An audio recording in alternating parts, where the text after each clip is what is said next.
நேயர்களுக்கு அன்பும் நன்றிகளும். மோடியையே அலறவிட்ட ஒருவர் இருக்கார். அவர் பேர் சத்யபால் மாலிக். அவரை பற்றி தான் இந்த வீடியோவில் நம்ம பார்க்க போகிறோம். நீண்ட காலமாகவே உடல்நலக்குறைவால் அவதிப்பட்டு வந்த முன்னாள் ஜம்மு காஷ்மீர் ஆளுநர் சத்யபால் மாலிக் டெல்லியில் உள்ள ராம் மனோகர் லோகியா மருத்துவமனையில் சிகிச்சை பெற்று வந்த நிலையில் உயிரிழந்திருக்கிறார். 70 வயதாகும் சத்யபால் மாலிக் உத்தரப்பிரதேசத்தைச் சேர்ந்தவர். பாரதிய கிராந்தி தள், ஜனதா தள், இந்திய தேசிய காங்கிரஸ், லோக்தள், சமாஜ்வாதி கட்சிகளில் இணைந்து பணியாற்றியிருக்கிறார். சரண் சிங் தலைமையிலான பாரதிய கிராந்தி தளம் மூலம் 1974ஆம் ஆண்டு அரசியலில் எம்எல்ஏவாக நுழைந்தவர் சத்யபால் மாலிக். பிறகு காங்கிரஸ் ஜனதா தளம் வழியாக பாஜகவில் சேர்ந்திருக்கிறார். 2004ஆம் ஆண்டு பாஜகவில் இணைந்த சத்யபால் மாலிக் 2012இல் பாஜகவில் அகில இந்திய துணைத் தலைவர் பதவியில் அமர்ந்தவர். 2018-2019 காலகட்டத்தில் ஜம்மு காஷ்மீர் ஆளுநராக பதவி வகித்திருக்கிறார் சத்யபால் மாலிக். ஜம்மு காஷ்மீர் மாநிலத்தின் கடைசி ஆளுநராக இருந்தவர். ஜம்மு காஷ்மீரை தொடர்ந்து கோவாவின் ஆளுநராக மாற்றப்பட்டார். பிறகு மேகாலயா ஆளுநராக 2022 அக்டோபர் வரை பணியாற்றியிருக்கிறார். ஜம்மு காஷ்மீர் ஆளுநராக சத்யபால் மாலிக் இருந்தபோதுதான் 2019 ஆகஸ்ட் 5ஆம் தேதி அரசியலமைப்பு சட்டத்தின் 370வது பிரிவு நீக்கப்பட்டு காஷ்மீர் மாநிலத்தின் சிறப்பு அந்தஸ்து ரத்து செய்யப்பட்டது. காஷ்மீர் மாநிலம் காஷ்மீர் மற்றும் லடாக் என 2 யூனியன் பிரதேசங்களாக பிரிக்கப்பட்டன. இந்த முடிவு எடுக்கப்பட்ட 6வது ஆண்டு நிறைவு தினத்தில் தான் சத்யபால் மாலிக் இறந்திருக்கிறார். 2019 பிப்ரவரி 14ஆம் தேதி ஜம்மு காஷ்மீரின் புல்வாமாவில் தீவிரவாதிகள் பேருந்தை குறிவைத்து நடத்திய குண்டுவெடிப்பில் இந்திய இராணுவ வீரர்கள் 40 பேர் பலியானார்கள். இந்த சம்பவம் இந்தியாவையே பெரும் அதிர்ச்சிக்குள்ளாக்கியது. 2019 நாடாளுமன்ற தேர்தல் நேரத்தில் தான் காஷ்மீரின் புல்வாமா தாக்குதல் நடந்தது. 300 கிலோ RDX வெடிமருந்துடன் ட்ரக் ஒன்று இராணுவ வீரர்களை ஏற்றிச் சென்ற வாகனம் மீது மோதி வெடித்தது. பயங்கரவாதிகள் நடத்திய இந்த தாக்குதலில் 40 இராணுவ வீரர்கள் கொல்லப்பட்டனர். இதனை தேர்தலுக்கு பயன்படுத்திய பாஜக வெற்றியும் பெற்றது. புல்வாமா தாக்குதல் பற்றி பல்வேறு சந்தேகங்கள் அன்றைக்கு எழுப்பப்பட்டன. அப்போது ஜம்மு காஷ்மீர் ஆளுநராக இருந்த சத்யபால் மாலிக் அந்த மர்மத்தை அதன் பிறகு 2023 ஏப்ரலில் உடைத்தார். பெரிய கான்வாய்கள் சாலையில் பயணிப்பதில்லை என்பதால் வீரர்களை அழைத்துச் செல்ல CRPF விமானத்தை கேட்டது. ஆனால் உள்துறை அமைச்சகம் தர மறுத்துவிட்டது. விமானங்கள் வழங்கப்பட்டிருந்தால் புல்வாமா தாக்குதல் நடந்திருக்காது. நம்முடைய தவறால் தான் தாக்குதல் நடைபெற்றிருக்கிறது. அன்றைய தினமே இதை பற்றி பிரதமர் மோடியிடம் பேசினேன். பாதுகாப்பு அமைச்சகத்தின் அலட்சியம் குறித்து சொன்னேன். ஆனால் இதை பற்றி வெளியில் பேசாமல் அமைதியாக இருக்கும்படி மோடி என்னை அச்சுறுத்தினார். பாகிஸ்தான் மீது பழியை சுமத்தி அரசுக்கும் பாஜகவுக்கும் தேர்தல் ஆதாயத்தை பெறுவதே இதன் நோக்கம் என்பதை உடனடியாக நான் உணர்ந்து கொண்டேன். 2019 நாடாளுமன்ற தேர்தலை நமது இராணுவர்களின் உடல்களை முன்வைத்தே பாஜக எதிர்கொண்டது.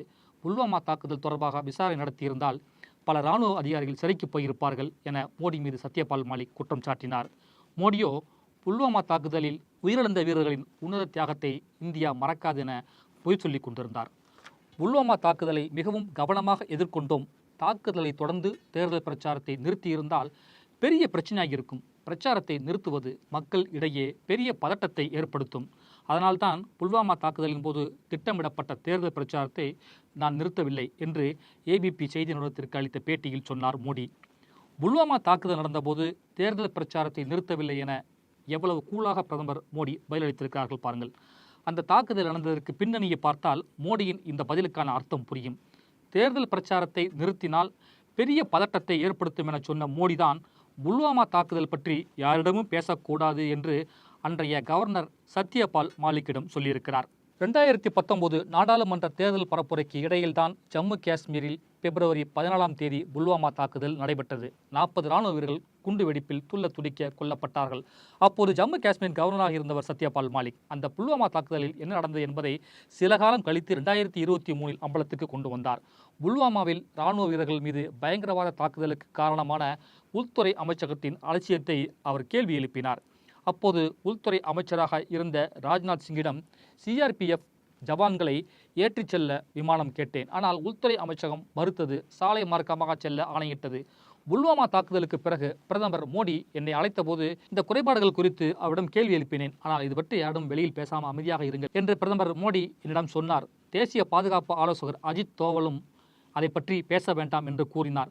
பாகிஸ்தான் மீது பழியை சுமத்தி அரசிற்கும் பாஜகவிற்கும் தேர்தல் ஆதாயத்தை பெறுவதே அவர்களின் நோக்கமாக இருந்ததை நான் உணர்ந்து கொண்டேன். புல்வாமா தாக்குதல் நடந்த பிறகு பாகிஸ்தானுக்குள் நுழைந்த இந்திய விமானப்படை அங்கிருந்த தீவிரவாத முகாம்களை அளித்ததாக கூறியது. அதைத் தொடர்ந்து பிரதமர் மோடியின் பிம்பம் நாடு முழுவதும் பெரிதாக பரப்பப்பட்டது. அதைத் தொடர்ந்தே அப்போது நடந்த நாடாளுமன்ற தேர்தலில் பாஜக பெரும்பான்மையாக வெற்றி பெற்றது என்று சத்யபால் மாலிக் விரிவாகவே பேசினார். காங்கிரஸ் ஆட்சியில் இராணுவ வீரர்களுக்கு குண்டு துளைக்காத கவச உடைகள் வழங்கப்படவில்லை.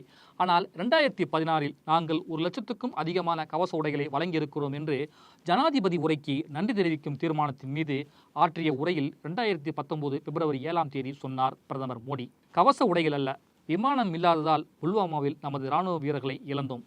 2019 நாடாளுமன்ற தேர்தல் நேரத்தில் காஷ்மீரின் புல்வாமாவின் பயங்கரவாதிகள் நடத்திய தாக்குதலில் 40 வீரர்கள் கொல்லப்பட்டனர். தி வயர் நியூஸ் போர்ட்டலுக்காக பத்திரிகையாளர் கரண் தப்பாருக்கு சத்யபால் மாலிக் பேட்டி அளித்து பெரும் அதிர்வலைகளை ஏற்படுத்தினார். ராஜ்நாத் சிங் தலைமையிலான அப்போதைய மத்திய உள்துறை அமைச்சகத்தின் அலட்சியமே புல்வாமா தாக்குதலுக்கு காரணம். மொத்தம் 5 விமானங்கள் தான் தேவைப்பட்டது. ஆனால் தர மறுத்து விட்டார்கள். அப்போது உளவுத்துறை குண்டுவெடிப்பை கணிக்க தவறியதும் பாதுகாப்பு குறைபாடுமே தீவிரவாத தாக்குதலுக்கு இராணுவ வீரர்கள் இலக்காக காரணம் என்றார். அதன் பிறகு சத்யபால் மாலிக்கிடம் ராகுல் காந்தி 2023 அக்டோபரில் இன்டர்வியூ ஒன்றை எடுத்தார். புல்வாமா தாக்குதல் என்பது நமது தவறு என 2 சேனலுக்கு நான் சொன்னேன். அதோடு வெளியில் யாரிடமும் கூற வேண்டாம் என்றேன். ஏனென்றால் அது விசாரணையை பாதிக்கலாம் என நினைத்தேன். ஆனால் விசாரணை என்பது நடக்கவே இல்லை. மாறாக அந்த சம்பவம் என்பது தேர்தல் நோக்கத்துக்காக பயன்படுத்தப்பட்டது. சம்பவம் நடந்த 3வது நாளில் அதனை பிரதமர் மோடி அரசியல் ரீதியாக பயன்படுத்தி கொண்டார் என்றார் சத்யபால் மாலிக். புல்வாமா தாக்குதலில் பிரதமர் நரேந்திர மோடிக்கு எதிராக ஜம்மு காஷ்மீர் முன்னாள் ஆளுநர் சத்யபால் மாலிக் பரபரப்பான குற்றச்சாட்டை சொன்ன நிலையில்தான் அவர் மீது அடுத்தடுத்து பழிவாங்கும் நடவடிக்கைகள் மேற்கொள்ளப்பட்டன. காஷ்மீர் ஆளுநராக இருந்தபோது நீர் மின் திட்டம் மற்றும் அரசு ஊழியர்களுக்கான காப்பீட்டு திட்டங்களை குறிப்பிட்ட நிறுவனங்களுக்கு ஒதுக்க லஞ்சம் தர சில நிறுவனங்கள் முன்வந்ததாக பரபரப்பு குற்றச்சாட்டை சத்யபால் மாலிக் சொன்னார். இதற்காக சிபிஐ அவருக்கு சம்மன் அனுப்பியது. சத்யபால் மாலிக்கின் ஊடக ஆலோசகர் தொடர்புடைய 8 இடங்களில் சிபிஐ 2023 மே மாதம் ரெய்டு நடத்தியது.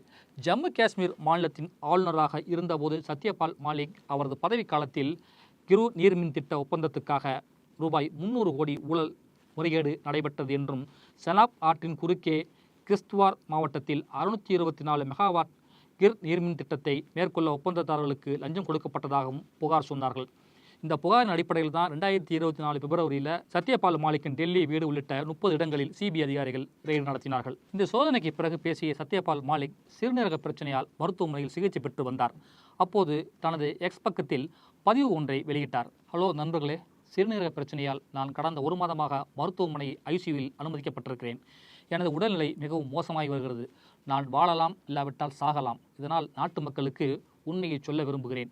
நான் ஆளுநராக பொறுப்பு வகித்த போது எனக்கு 150 கோடி ரூபாய் லஞ்சம் தருவதாக சொன்னார்கள். ஆனால் நான் எனது அரசியல் குருவான மறைந்த சௌத்ரி சரண் சிங்கை போல தொடர்ந்து நேர்மையாக பணி செய்தேன். அவரால் எனது நேர்மையை அசைக்க முடியவில்லை என பதிவிட்டிருந்தார். புல்வாமா தாக்குதல் மட்டுமல்ல, மக்களுக்கு எதிரான திட்டங்களுக்கு எதிராகவும் அவர் கருத்துக்களை பதிவிட்டிருக்கிறார். 2023ஆம் ஆண்டு ஹரியானாவின் நூகு நகரில் மத மோதல் வெடித்தது. பஜ்ரங் தள் மற்றும் விஸ்வ இந்து பரிஷத் அமைப்புகள் இணைந்து நடத்திய போராட்டத்தில் வன்முறை ஏற்பட்டு 6 பேர் கொல்லப்பட்டனர். அது பற்றி கருத்து தெரிவித்த சத்யபால் மாலிக், வன்முறை பல பகுதிகளுக்கு பரவியது தன்னிச்சையானது இல்லை, அவை திட்டமிட்டு நடத்தப்பட்டிருக்கிறது. வகுப்புவாத பிளவை உருவாக்கும் நோக்கத்துடன் இதை திட்டமிட்டு சிலர் நடத்தியிருக்கிறார்கள். இவர்களை கட்டுப்படுத்தாவிட்டால் நாடு முழுவதும் மணிப்போர் போல் பற்றி எரியும். இந்த பகுதியை சேர்ந்த இஸ்லாமியர்கள் அமைதியானவர்கள் தான். சுதந்திரம் அடைந்த முதலே இங்கு மோதல் இருந்ததில்லை. 2024 நாடாளுமன்ற தேர்தல் நடைபெற உள்ள நிலையில் வரும் காலங்களில் வன்முறை அதிகரிக்கவே செய்யும். மணிப்பூரை பார்த்தாலே இது நமக்கு புரியும். புல்வாமா தாக்குதலுக்கு பிறகு மோடி அதை அரசியலுக்கு பயன்படுத்தினார். மக்கள் வாக்களிக்கும் போது புல்வாமா தாக்குதலை நினைவில் கொள்ள வேண்டும் என்றார்.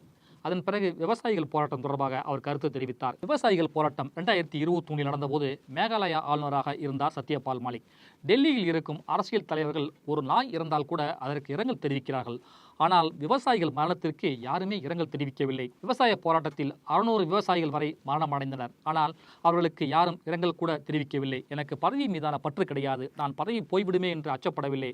என் பதவி பறிக்கப்பட்டால் பறிக்கப்படட்டும். பிரதமர் இந்திரா காந்தி கொலை செய்யப்பட்ட போது இஸ்லாமியர்களை கெட்டவர்களாக வர்ணித்தது போல இப்போதும் செய்கிறார்கள். செங்கோட்டையில் சுதந்திர தினத்தின் போது விவசாயிகள் போராடியதை விமர்சனம் செய்கிறார்கள். செங்கோட்டையில் விவசாயிகள் போராட்டம் நடத்தியதை தவறாக சித்தரிக்கிறார்கள் என்றார். அதன் பிறகு மோடி அரசு கொண்டு வந்த அக்னிபாத் திட்டத்தை கடுமையாக விமர்சித்தார்.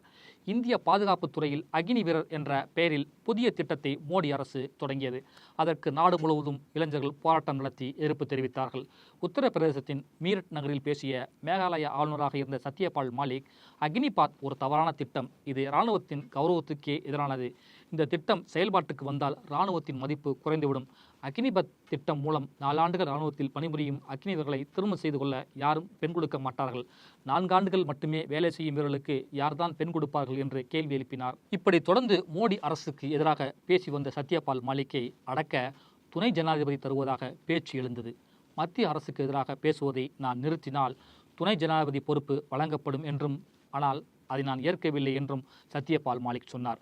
அவர் இன்னும் சில காலம் வாழ்ந்திருந்தால் மோடி அரசின் முகத்திரையை மேலும் கிழித்து தொங்க விட்டிருப்பார். இது மாதிரியான அரசியல் செய்திகளுக்கு நம்முடைய பொலிட்டிக்கல் பொடிமா சேனலை சப்ஸ்கிரைப் பண்ணிக்கங்க.